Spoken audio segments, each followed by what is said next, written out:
Hello everybody and welcome to another edition of In Pit Lane. Well, tonight on the program a very special show with what is quite a tale to tell. It's the story of how a grassroots racer from Melbourne here in Victoria at the Victorian State Circuit Racing Championship level has found himself at probably the most famous hill climb in the world. Pikes Peak in the United States. It's an amazing yarn, and we're going to be finding out a little bit about it from our guest tonight, Brett Dickie. It was such a fantastic story that I thought we just didn't have time. I didn't want to cut into it, and I just thought, look, we don't have time for news. We don't have time. Let's just hear this story, because with all of the misery that's been going around, it's a really inspirational and good news stories for somebody who followed a dream and actually made it happen. A lot of you may know Brett racing in the Victorian Sports Sedan Championship in his turbocharged Honda Prelude. Well, he found himself driving another turbocharged Honda, this time an 800 horsepower S2000 up the mountain at Pikes Peak. So how did it happen? Well, a little bit earlier I managed to catch up with Brett, and I started off by asking him just that question. How did a sports sedan racer from Narre Warren suddenly end up at Pikes Peak?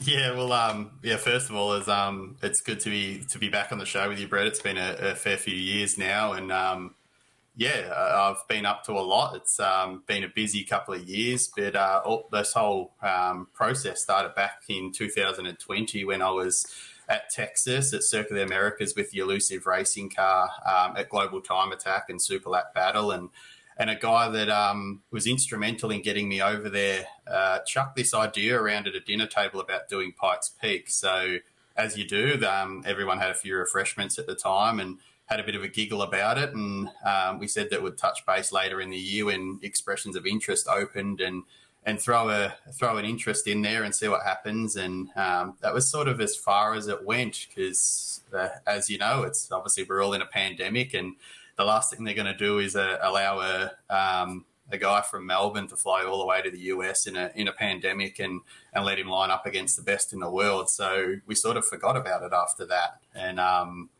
sort of sat here and didn't really pay too much attention about it. And the guy in America sort of hushed down any possibility of it. So we didn't worry about working on the car. We just left the car as it was.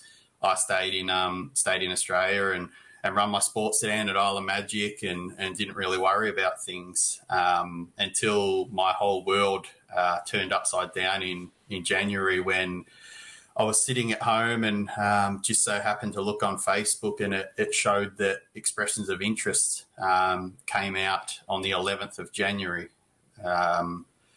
Obviously, me being a keen racer, kept an eye on the date. The 11th of January come round and nothing happened. I didn't get an email. I didn't get a phone call. So, I as much as I didn't want to, I sort of dashed my hopes of competing at Pikes Peak, but little did I remember America's actually a day behind, so it actually wasn't the 11th yet.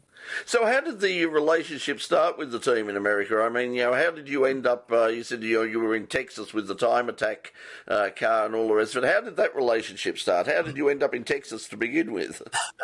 Yeah, so back in 2018, I won Club Sprint World Time Attack here at Sydney Motorsport Park, and there was a couple of people walking around, and a few people come up to congratulate me on what I've just achieved. And there was two people from America, and I've always liked America and never been to America before. And these two guys gave us a business card and said that if you ever go to America, swing by and see us.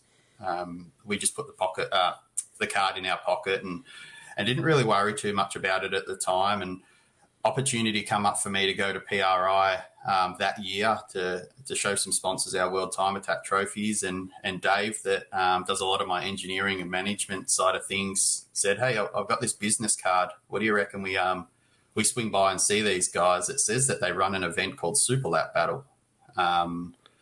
We didn't know what that was. We just thought it was a bit of a track day, and here's me and Dave, and got to America and got off the plane and wandering around California, and didn't know what to expect, didn't know what was happening. We had a friend of ours showing us around, and we asked him to take us past this workshop, which was called Project Import, and we didn't didn't know what to expect, didn't know the greeting we were going to get, didn't even know if they'd remember us when we got there, to be honest. Walked in the door and they knew exactly who we were. They knew exactly what we were there for. They'd followed my progress on everything I do. And it was a friendship that blossomed from that day. And from that moment in December 2018, we've moved forward. I went back in 2019 and ran a car for them under the Project Import banner at Road Atlanta. So that was definitely a bucket list. They come back out to Australia in October in 2019, spoke to myself and Kenny that owns Elusive Racing and asked if we were interested in sending our car to America to run at Circuit of the Americas for Super Lap Battle, which is an event they're trying to grow and make as big as World Time Attack, and it's definitely on the way there. And so we sent our car over there, and since then it's been one of those things we're throwing crazy ideas around, and myself and Cuban Rodriguez and Kit Lee from Project Import just keep creating crazy things to do with crazy cars, and here we are. We've done one Pikes Peak, and I'll be back over there next year for hopefully Pikes Peak and a few other events. Of course, Pikes Peak is one of those events that sort of, it's become a real bucket list for a lot of people. I mean, there are certain events that just stand alone, the Le Mans 24 Hour, the Indy 500, and Pikes Peak has sort of become this unlikely sort of addition to that list. I mean, people come from all over the world for it, but for people who don't know what Pikes Peak is, explain to people, what is Pikes Peak? Look, it's still got me in awe now just talking about it. So the easiest way to describe it is you start the hill climb at 9,000 feet.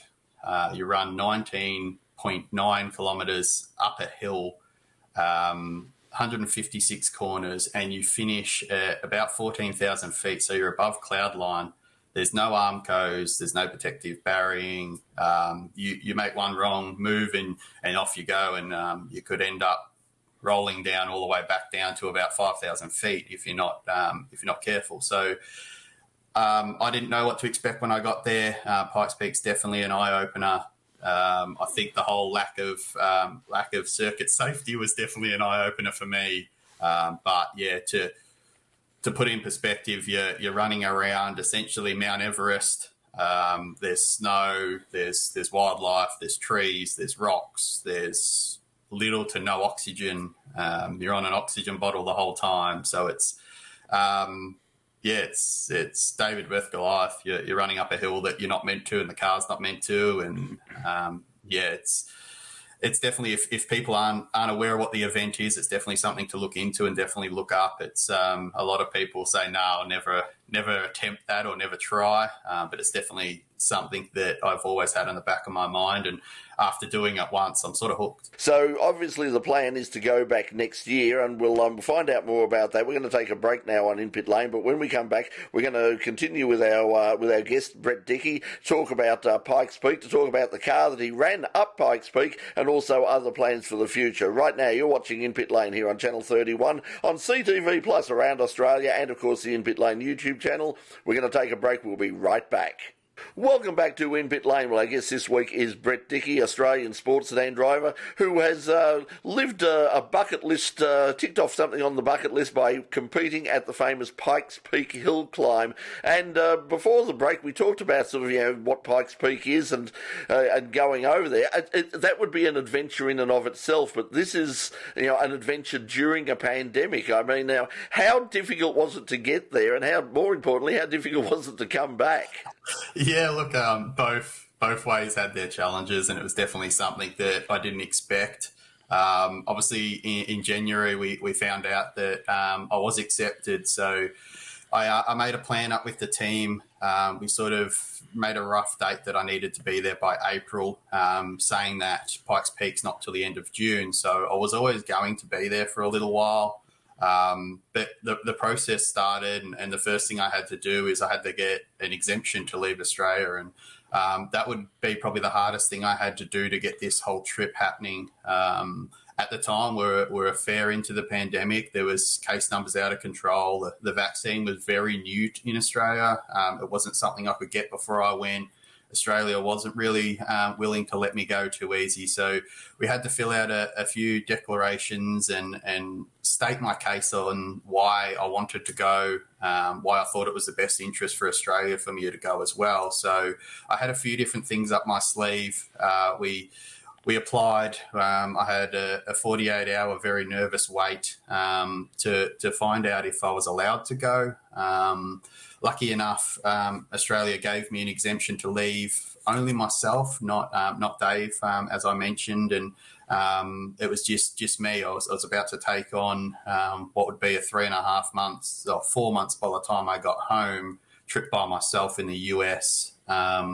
So it was definitely tricky. I was now allowed to leave Australia, but I still wasn't allowed into the US yet. So, and then I had to come out with all the documentation for the United States border to get into the US. I had to prove where I was coming from, what I had, and all these documents that I've still got a folder sitting on the shelf here, and there's about 200 pages of information on why, what, and how this trip was happening. I had to have it planned down to the day, so they knew where I was and what was happening. So, lucky enough for my case, I had a lot of people in America helping as well. So we finally got all that information in early March. And then it was time to try to find a flight. So as you can imagine, there wasn't too many flights at the time. I paid about 3 times as much for a flight as what I would normally when I go over there. And then it all started. They sent me a whole list of things that I needed to do before I got to the airport and what needed to happen at the other end. And I was lucky enough that the only airport that was open that would allow me to leave was Sydney. In their checklist and their protocols, I had to actually have all my COVID tests and leave from the same airport in the same state. So I essentially had to pack up a week early from Melbourne and head to Sydney, essentially quarantine myself, do my tests, do my PCR test 72 hours before I flew out and lock myself away. And I was lucky enough I got to take my family up there and spend some time with them before I headed off on a 4-month quest, and got on the plane and off we went after I spent about 2 hours with all my documentation laid out across the airport, trying to prove that I was the right person to be leaving, and off I went. Probably one of the biggest airplanes I've ever been on, and there was about 15 people on the plane, which was good. I got 6 rows to myself, so I got to lay down and have a sleep. But wearing a mask for 16 hours on a plane the whole way was definitely a weird sensation. Anyone that's ever travelled to LA would understand walking into LAX airport off a plane. It's normally a hive of excitement. You're getting elbowed, pushed to the side, just trying to get through customs. There was no one, absolutely no one in the airport. It was empty. I was the first off our plane. I saw 2 policemen until I got to customs. I got to customs and was asked what was I doing here. Obviously explained my case, started laying out my paperwork, and she was more interested in what I was here to drive, let alone my paperwork. Well, that's a good sign. Yeah, so me being me, I was a little bit nervous because she stamped my passport and she's like, okay, have a good day. And through I went. So from the moment I got off the plane to the moment I was getting my bags off the carousel was about 10 minutes, which is unheard of. I don't think I've ever done that in Melbourne, let alone LAX. And walks outside the airport to Kit, who owns Project Import, jumped in his truck and the journey began. So once you get to Pikes Peak, let's talk briefly about the car that you drove at Pikes Peak. Tell us about that. I was driving a Honda S2000. There was a few different people have had a go at building this car, and it was always going to be a bit of a quest for me, and hence why I went over in early April for a June event. So I worked night and day on this car, and part of the deal was, like any racer, they dangled a carrot and said, if I can put the car together in time, and I can make it competitive, I can drive it. So me being me, I jumped at it. Myself and David Flood from Sydney, built a stroked 2.4 litre S2000 engine, so an F series, so essentially an F24 now. We put that in a box and sent that over there. We got a sequential gearbox from TTI in New Zealand. I'm personally partnered up with Mtron ECUs in Sydney, so they sent all the electronics package over.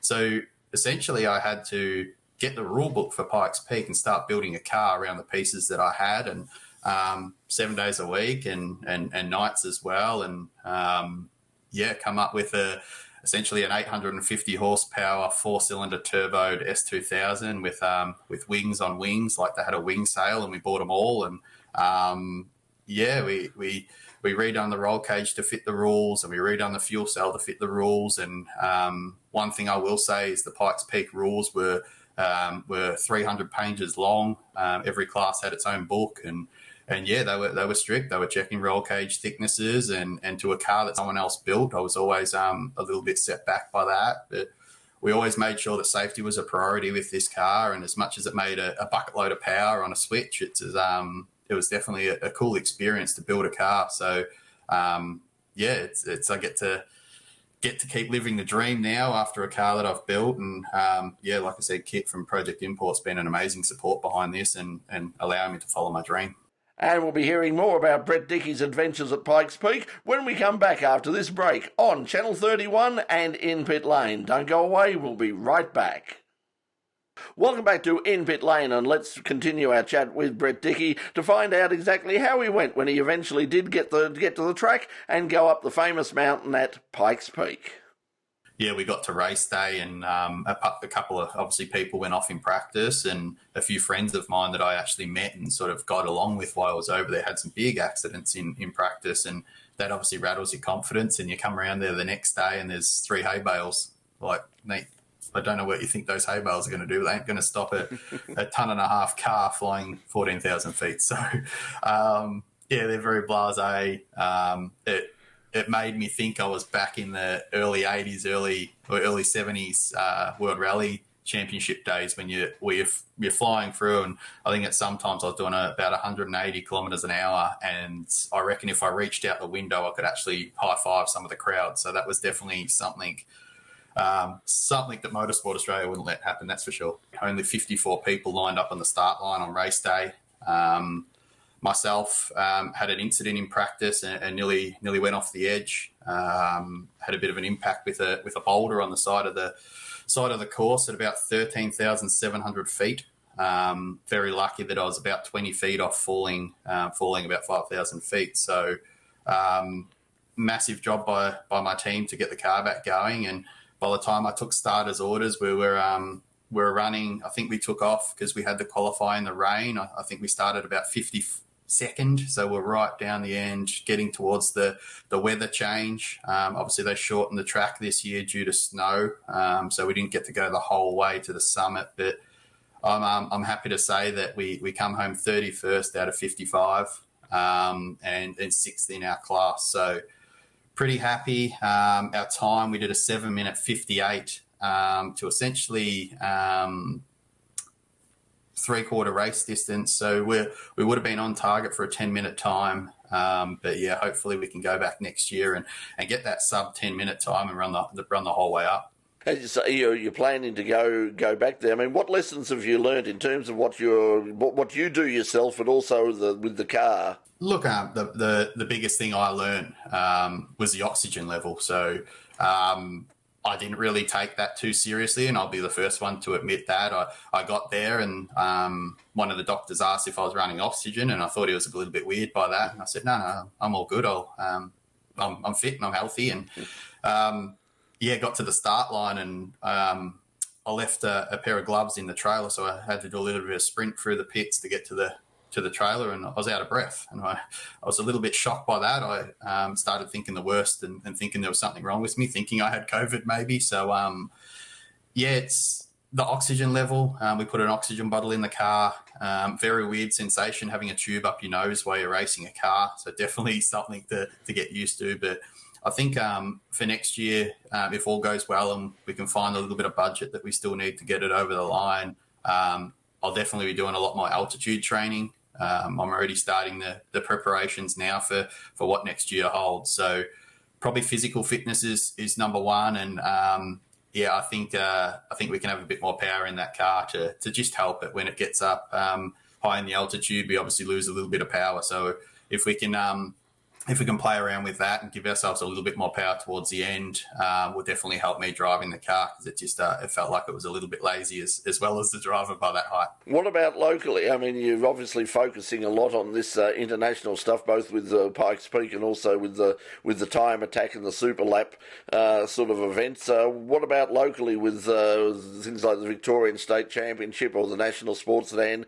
Championship? Are you still involved in that, or are you now focusing 100% on what's happening overseas? Oh, look, my Honda Prelude Sports Sedan's definitely still got a focus going on. It's getting a bit of a birthday at the moment, so hopefully by the time I get back from a couple of trips next year, and we'll run it in possibly Victoria and New South Wales state championships, and hopefully we can unleash it at a national level as well. So got a lot going on. I also head to Sydney Motorsport Park in April for World Time Attack with the Elusive Racing crew. So we've got a lot of events next year, and like I said, they all kick off in February in Circuit of Americas, and before I head back home and do World Time Attack and back to America 2 days later. So definitely got a lot going on, but yeah, sports sedans is definitely something that is still a big part of my life and my family's life, and it's a big family, that class. No matter what state you're in, they always make you feel welcome, and I can't wait to get back into the Prelude and run with my family and all my friends. Well, as I said before, you've got memories and stories that will last a lifetime. It's one of those great things. You've actually, a lot of people talk about, one day I would like to, but you've actually gone out and done it. And not only did you do it, but you did it at the most inconvenient time in our memory. So congratulations on the effort. We'll follow your progress next year at Pikes Peak and beyond, and hopefully we'll see you back perhaps down at Phillip Island or Sandown in the Victorian State Circuit Racing Championship. But for now, Brett Dickie, thanks for joining us in Pit Lane. Thank you for your time. The show may be over, but the motorsport chat continues with Full Course Yellow, the In Pit Lane after party. We're on the In Pit Lane YouTube channel live most Thursday nights at 9:30, straight after In Pit Lane here on Channel 31. So, why not join us? Yes, do join us straight after the program for another edition of Full Course Yellow. We'll catch up with a lot of the news from the weekend, particularly what happened at Sydney Motorsport Park with the supercars, also the latest Formula One news, and a whole lot more. Now, the good news is next week on the program, I'm finally getting out of this box. Yes, next week we're going to do the show from Sandown, from the historic Sandown. That's coming up this weekend, and there are limited opportunities for spectators to attend, but if you're watching the In Pit Lane Facebook page on both Friday and Saturday, we will be doing live streaming from the paddock, from the pits, because that's one area that unfortunately the public will not be able to attend this weekend. So we're going to do a couple of special things over the course of the weekend. So make sure you follow the In Pit Lane Facebook page, and that way you'll find out exactly when we're going live over the course of the next few days. But over the next few weeks here on In Pit Lane, we'll have features and highlights from historic Sandown. But right now we are completely out of time. Thank you very much for watching, and we go out with thoughts to say Valet Bert Newton, a huge influence on my life growing up, and a man who will be very, very sadly missed across Australia, and particularly in the Melbourne television scene. So thank you, Bert, thank you, Moonface. We appreciate all the good times and all the laughs. So until we see you next week on In Pit Lane, from all of us here, bye for now.